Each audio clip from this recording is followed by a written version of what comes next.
Você já teve um cliente interessado no seu produto ou no seu serviço, mas na hora de fechar, ele veio com: "Ai, tá caro demais, vou pensar a respeito, preciso falar com meu marido, com a minha mulher, depois eu vejo". Se isso acontece com frequência, pode ser que não esteja relacionado com o produto, com o serviço ou com o preço, mas sim com as objeções que ele ainda não superou.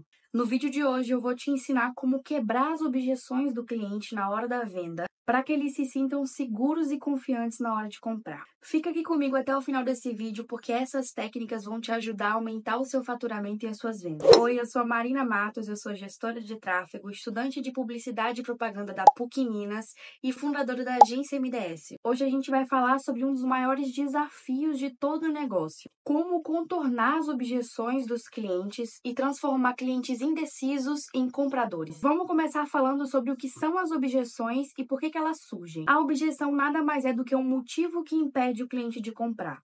E elas surgem geralmente por três motivos principais: pela falta de segurança na sua entrega, pela falta de urgência na compra e pela falta de clareza. Outro conceito que a gente precisa ter em mente aqui é sobre o funil de vendas. A essa altura eu espero que você já esteja bastante consciente do seu, inclusive, mas vamos revisar quais são as duas maneiras de aumentar as suas vendas e, consequentemente, o seu faturamento. Uma explicação básica aqui. Um funil de vendas é quando a gente tem uma quantidade de pessoas chegando no nosso canal de vendas e isso vai afunilando. Por exemplo, 1.000 pessoas visualizam o meu site, das quais 500 pessoas clicam no produto para conhecer melhor, para ver a descrição, preço, frete, etc. Dessas 500 pessoas, 350, por exemplo, adicionam um produto ao carrinho. E dessas 350 pessoas, 150 vão para a finalização da compra, onde ela coloca ali os dados. E dessas 150 pessoas, apenas 70 fecham a venda comigo. Por isso que a gente fala que é um funil de vendas, porque vai afunilando. Quando a gente fala em negociação, na venda 1 a 1, quando a gente está diretamente com o cliente vendendo, seja pelo WhatsApp, seja por reunião, seja no seu escritório, da maneira que for. Todo negócio é sobre vender alguma coisa. E quando a gente fala em aumentar as vendas, em aumentar a conversão das vendas, a gente só tem duas maneiras de aumentar a quantidade de pessoas que compram com a gente ao longo de um mês, por exemplo. A primeira forma de aumentar as suas vendas é aumentando o volume de pessoas no topo do funil. A cada 1.000 pessoas que visitam o meu site, 70 chegam a comprar no final. Claro que esse é um exemplo hipotético, mas nesse exemplo, se eu dobro o número de pessoas que visitam o meu site, ou seja, se 2.000 pessoas passam a visitar o meu site, consequentemente, pela lógica, 140 pessoas vão comprar ao final do funil. Essa é uma das formas de aumentar as nossas vendas.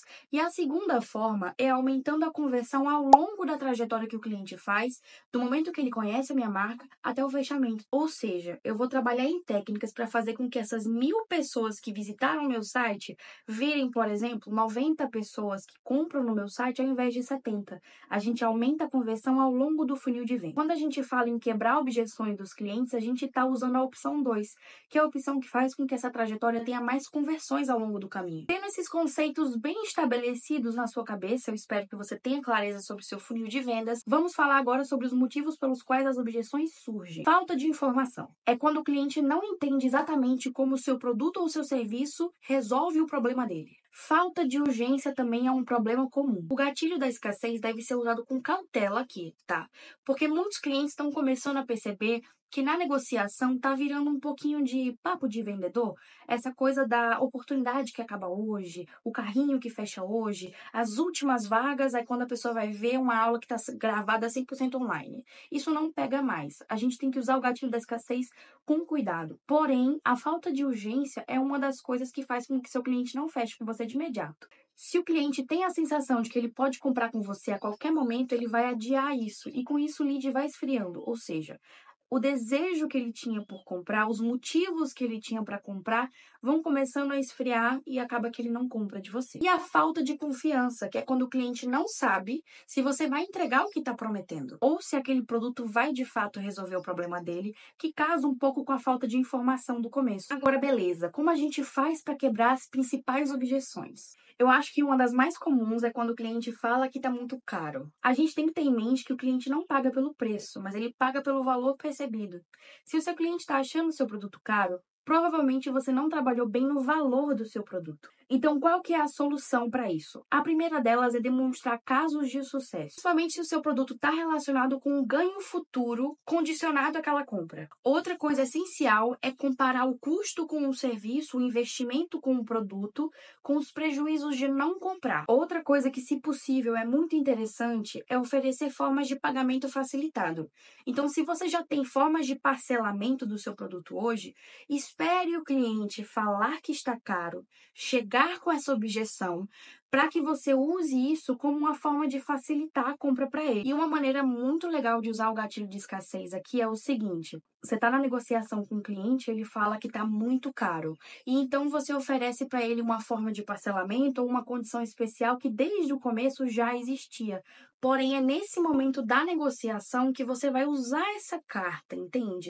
Então, o que você pode usar nesse momento é o seguinte: vê só, eu posso fazer uma condição especial para você se você fechar comigo hoje, ou se você fechar comigo nessa semana. Outra objeção que surge com muita frequência é o famoso vou pensar.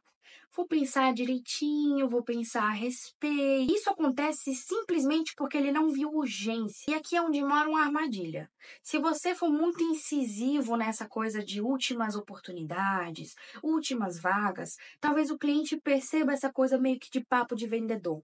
E entenda uma coisa de uma vez por todas: o cliente quer comprar, mas ele não quer sentir que você está vendendo. A pessoa não quer perceber que ela está sendo vendida, que ela está mordendo a isca de um papo de vendedor. Então, a saída inteligente para esse problema da falta de urgência, sem ser um vendedor chato, é trabalhar nos impactos de adiar aquela compra. Vocês sabem também que negociação é muito sobre saber o que perguntar. Então, aqui vão duas perguntas interessantes para você fazer para o seu cliente na hora que ele diz que vai pensar. O que exatamente te impede de decidir agora? Se o valor não fosse o problema, você fecharia hoje? Terceira objeção que aparece com muitíssima frequência, que é praticamente primo do vou pensar, que é quando o cliente fala que precisa conversar com o cônjuge ou com o sócio. Isso pode acontecer pela falta do senso de urgência e também pela falta de segurança, quando o cliente sente que ele não pode tomar essa decisão sozinho antes de conversar, antes de avaliar e pedir uma opinião de uma pessoa que está de fora. Uma pergunta que quase sempre funciona é assim: se dependesse só de você, você fecharia agora? Depois de fazer essa pergunta, geralmente o cliente ainda vai insistir em conversar com um terceiro, o que é algo natural das negociações, principalmente se você estiver trabalhando com um contrato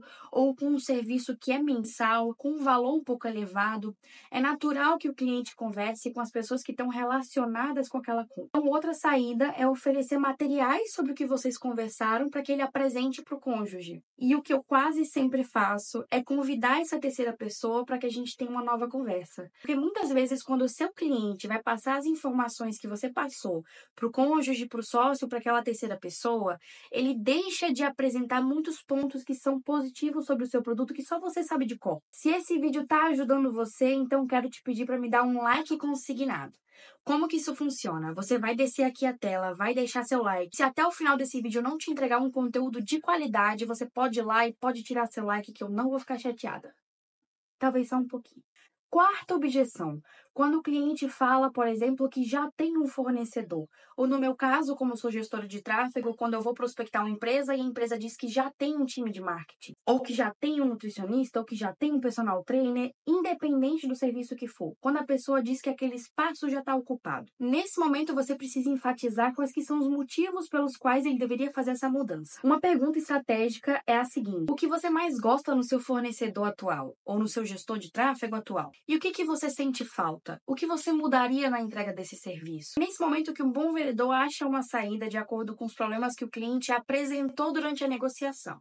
Se você faz boas perguntas e entende de fato o problema do cliente, nesse momento você é capaz de demonstrar não só os seus diferenciais, quando a gente vomita um pitch de vendas pronto para cima do cliente, aquele papo de vendedor que a gente sempre tem. Mas nesse momento, o vendedor que soube fazer boas perguntas vai saber apontar os diferenciais exatos que resolvem aquele problema. Outra coisa que você pode fazer, se possível, é oferecer uma condição especial caso aquele cliente faça aquela mudança, ou então um teste gratuito do seu produto ou do seu serviço. Mas claro, se possível. Tem alguma outra objeção que você sentiu falta aqui nesse vídeo? Então vamos fazer o seguinte: eu vou te dar uma consultoria gratuita. Vai aqui nos comentários e comenta uma objeção que eu vou responder para você uma resposta possível para sair dessa. Tá, a gente já entendeu sobre funil de vendas, sobre as objeções e como elas surgem. como sair dessa situação, mas vamos para um ponto-chave agora. Como prevenir que as objeções apareçam? Prova social, trazendo depoimentos de clientes que já compraram, que são cases de sucesso do seu produto ou do seu serviço. Um conteúdo educativo, principalmente nas redes sociais.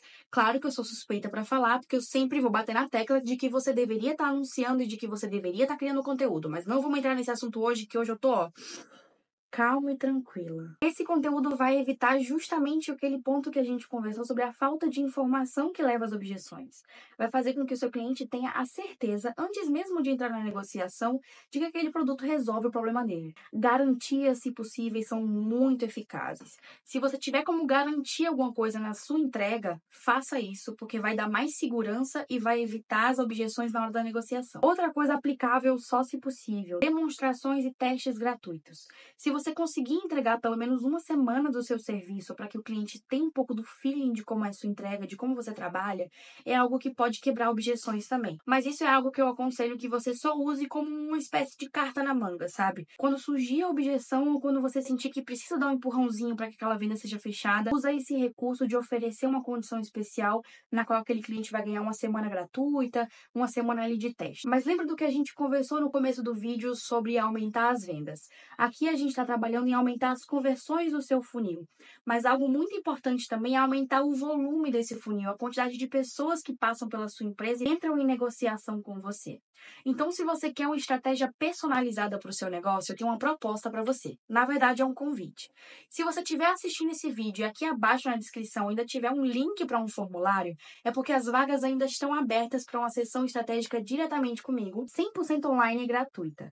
Você vai clicar no link abaixo, vai preencher com seus dados, a minha equipe vai entrar em contato com você e a gente vai ter uma conversa sobre suas vendas e sobre como aumentar o volume de pessoas que chegam no seu negócio e, consequentemente, o seu faturamento. E foi esse o vídeo. Muito obrigada por assistir até aqui e até o próximo vídeo.